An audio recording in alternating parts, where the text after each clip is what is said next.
Meskipun Indonesia telah menolak dengan tegas paham komunis, akan tetapi, apabila ancaman tersebut tidak segera diatasi, bukan tidak mungkin komunis akan kembali berkembang pesat di Indonesia. Apakah ancaman terhadap Pancasila hanya dari komunis? Tentu saja tidak. Bangsa Indonesia belum sepenuhnya terbebas dari pengaruh paham lainnya, misalnya pengaruh liberalisme. Saat ini kehidupan masyarakat Indonesia cenderung mengarah pada kehidupan liberal yang menekankan pada aspek kebebasan individual.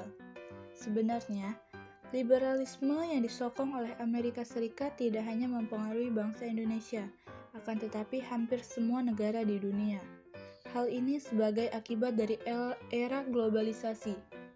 Globalisasi ternyata mampu meyakinkan masyarakat Indonesia bahwa liberalisme dapat membawa manusia ke arah kemajuan dan kemakmuran. Tidak jarang hal ini mempengaruhi pikiran masyarakat Indonesia untuk tertarik pada ideologi tersebut.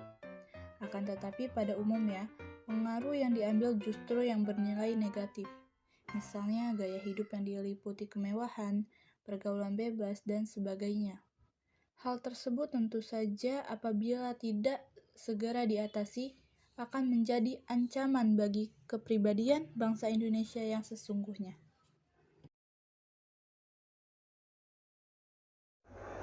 Strategi mengatasi ancaman di bidang ekonomi. Ada 5 cara, yaitu yang pertama ada sistem ekonomi dikembangkan untuk memperkuat produksi domestik. Maksudnya adalah kalau kita sudah memperkuat produksi domestik itu bakal memperlancar perekonomian rakyat. Jadi kita harus memperkuat domestik bagi pasar dalam negeri sehingga perekonomian rakyat itu bisa menjadi lebih kuat. Yang kedua, ada pertanian dijadikan prioritas utama. Jadi maksudnya adalah mayoritas penduduk Indonesia kan mata pencariannya petani. Hasil pertanian kita ini juga bisa dibilang bagus. Jadi, industri-industri harus menggunakan bahan baku yang sudah diproduksi dari hasil lokal kita. Karena itu, juga berkualitas dan kita tidak tergantung lagi dengan impor luar negeri dan ekonomi kita jadi lebih bagus. Yang ketiga, perekonomian berorientasi pada kesejahteraan rakyat. Jadi artinya, segala sesuatu yang menjadi hajat hidup orang banyak itu terjangkau oleh daya beli masyarakatnya. Contoh, masyarakat ingin membeli kebutuhannya dan itu bisa kebeli. Berarti itu menunjukkan kalau ekonomi kita sudah bagus. Yang keempat, tidak bergantung pada badan-badan multilateral seperti Bank Dunia, WTO, dan IMF. Terakhir, yang kelima, ada mempererat kerjasama dan dengan sesama negara berkembang untuk bersama-sama menghadapi kepentingan negara maju.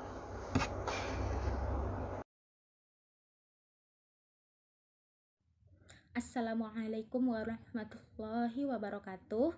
Saya Aisyah Putri Irawan dari kelas 11 IPS 2. Di sini saya akan menjelaskan materi tentang strategi mengatasi ancaman di bidang sosial budaya. Setiap negara di bumi ini tak pernah lepas dari yang namanya ancaman, begitu pula Indonesia.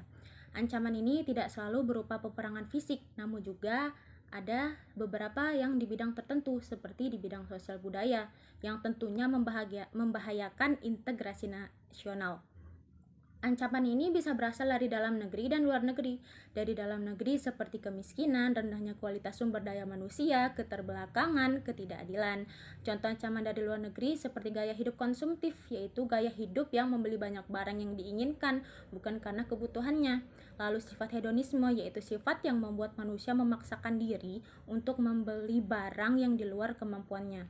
Lalu sikap individualisme yang semakin mengikis perilaku gotong royong dan kepedulian antar masyarakat. Lalu, lunturnya nilai keagamaan yang memungkinkan terjadinya berbagai tindakan asusila. Semua hal di atas dapat menyebabkan berbagai konflik, seperti kekerasan, separatisme, terorisme, dan berbagai bencana lainnya yang disebabkan oleh manusia.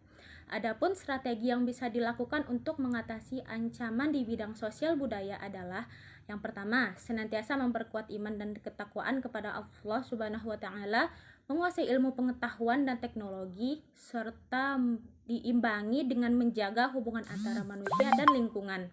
2. Memperkuat budaya dan wawasan Nusantara melalui pendidikan formal. Yang ketiga, meningkatkan rasa nasionalisme dan memperkuat konsep Bhinneka Tunggal Ika di dalam pikiran dan mengamalkannya di dalam kehidupan sehari-hari. Contohnya, saling menghormati dan mengedepankan toleransi antar umat beragama. Yang keempat, menyaring budaya luar Indonesia menggunakan nilai-nilai yang terkandung di dalam Pancasila. Yang kelima, meningkatkan persatuan dan kesatuan dengan perkembangan tradisi, pendidikan, kepemimpinan. Yang keenam, berpegang teguh pada ideologi Pancasila.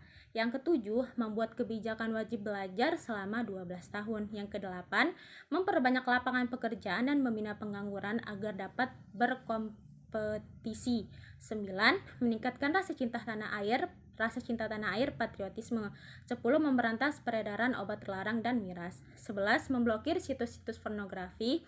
12. Menggunakan produk-produk di dalam negeri, yaitu Indonesia. Terima kasih. Wassalamualaikum warahmatullahi wabarakatuh.